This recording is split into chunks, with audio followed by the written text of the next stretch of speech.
I represent Mobile Marketing Association. It's an industry body. Our objective and vision is to make mobile as an integral part of the marketing mix.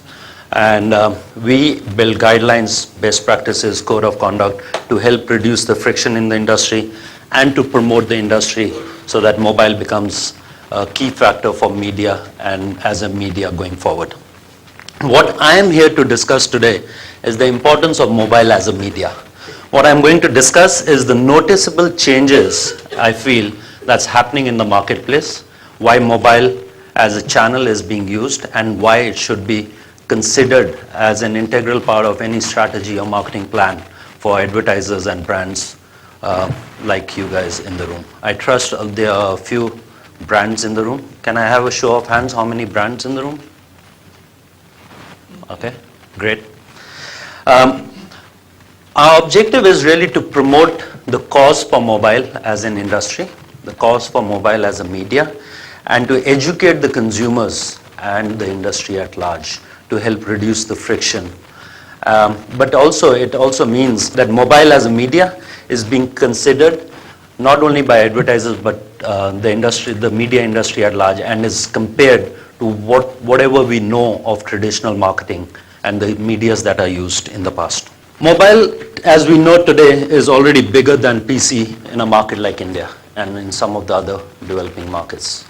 But I think that's not the right metrics for us to measure. We don't know media as PC in India or some of the emerging markets. We know TV as a media. We know print as a media.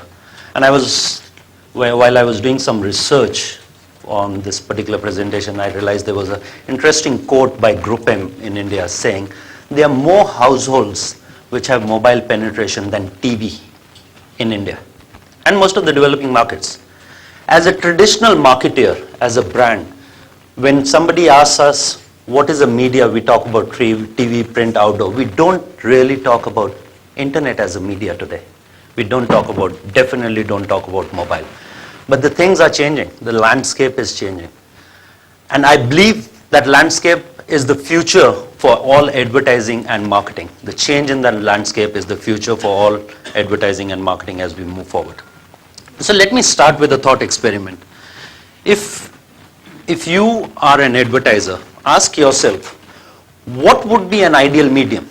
Just take a minute or so and think about it. What's an ideal medium for an advertiser to use? I would assume there are 4 or 5 critical things for a medium that an advertiser looks forward to. An advertiser looks forward to lots of people who use the medium, and they spend a lot of time.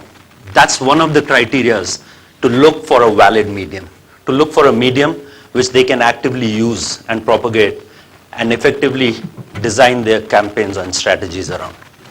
It should also be a medium which should be able to interact with the consumer. And not just in the morning or evening, like morning, you pick up newspapers. The shelf life of a newspaper may be an hour or 2 before you go to office, and some of us would carry it to the office, or in the evenings with TV for about a couple of hours. As an advertiser, I would want to have a medium which I can interact with throughout the day or at various points of time during the day. And interactivity doesn't mean switch off the TV and that's interaction. That's not the interaction we are talking about. We are talking about interaction where people are allowed to use options like coupons, which we have grown up using on newspaper, video, which we can see on TV, and sound, which we all are familiar with, radio. A medium that can pull all of this together. There is a medium that's available. As an advertiser, I think that's one of the criteria that one should look forward to.